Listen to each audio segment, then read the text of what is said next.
Planet Earth. At some point during our short lives, all of us turn inwards and contemplate the nature of the Earth we inhabit. From childhood, we are taught about the Earth, the Sun, the Moon and space. We learn about our solar system and the planets within it. We learn about the Milky Way and the infinite vastness of space. And we accept these teachings as fact and go about our busy daily lives. One day, I decided I wanted to know more about our world and universe. I wanted to know everything, so I started digging. But straight away, I started to bump into things that made me stop and think, here are a few of those things.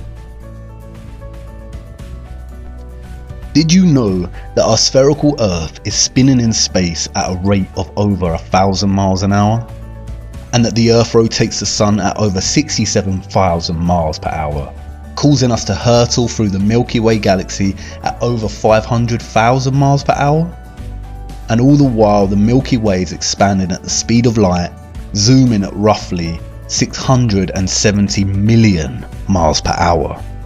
Mind-dazzling, isn't it? And yet not one single human on Earth can actually feel this motion. We can feel the motion on a roller coaster, a train, we get car sickness, and when we fall our entire body feels a rush, but we feel not one aspect of the Earth's daily journey through the cosmos. That's weird. We've all seen images of Earth from space. In 1972, NASA released the first whole image of Earth, as seen from space. Titled The Blue Marble, one can only feel amazement at its perfect spherical shape and feel the immense enormity of the silent nothingness that surrounds our blue marble. But did you know that the blue marble image and every subsequent image of the Earth released by NASA are composite images, developed by computers out of data and finalized in Photoshop? There are no whole images of the Earth as seen from space. Who would have thought? And then there's gravity. Einstein theorized that gravity exists due to the curvature of space that results from a massive object, and it is the force that keeps us all rooted to the Earth. What goes up must come down, and gravity is so strong that it has the power to keep all our oceans strictly bound to the Earth and the power to curve them over our spinning planet. But it is not strong enough, however, to keep the birds from gliding through the skies, to stop feathers floating in the air and balloons rising. I guess gravity's power is a selective one. As I looked into space and physics more, I had more and more questions. And I knew that somebody much smarter than me out there had the answers. But it wasn't just space that fascinated me. I wanted to learn about the biological and geographical nature of our world. And again, as I dived into learning, I found more weird things that puzzled me. It's basic biology that living cells consist primarily of hydrogen and carbon, and water consists primarily of oxygen and hydrogen. But biologists found the strangest of anomalies in the poles of the Earth that even puzzled Soviet biologists. They found an unnatural amount of water frozen in the ice and an unusually high percentage of carbon dioxide in the world's oceans. There is a lot of water, snow and ice on the Earth. Do you know what this anomaly tells us? It tells us of a great worldwide fire in the Earth's history that, biologists have suggested, carried away 99% of the world's biosphere. What really puzzles me is that figure, 99%.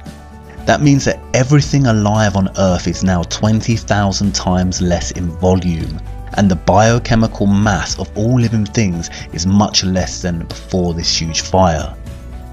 Wait, what? What did living things look like before that fire? There's no doubt that we could benefit from extensive scientific study in our poles, but did you know that Antarctica is the only continent on Earth that actually belongs to nobody? In 1959, the nations of the world signed the UN treaty ensuring that no country has claim to Antarctica. The treaty prohibits and regulates all global activity on the continent. Wait, come again? Since when has any nation given up their drive to own and exploit any land on Earth? I kept researching, which just opened up question after question, Some things just didn't make sense to me, and it seemed that many pieces of the larger puzzle were missing or just unanswered. And then I stumbled on something so ridiculous and absurd, I did not know whether to laugh or become angry. Meet the Flat Earth Society, a group of like-minded individuals that hypothesize that the Earth is not actually a globe in a vast and evolving universe, but a flat and stationary plane.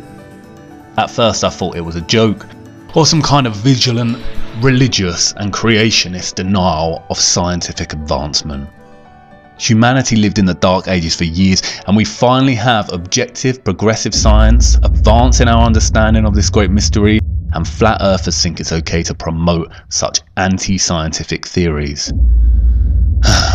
Nonetheless, I thought I'd check it out before dismissing it completely. In fact, I just wanted a good laugh and some entertainment to keep boredom at bay.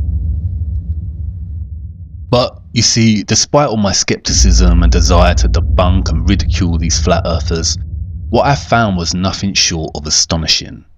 I had finally found something that challenged my scientific understanding of the world, not just with theory, but also strong scientific evidence. I want to share this with you.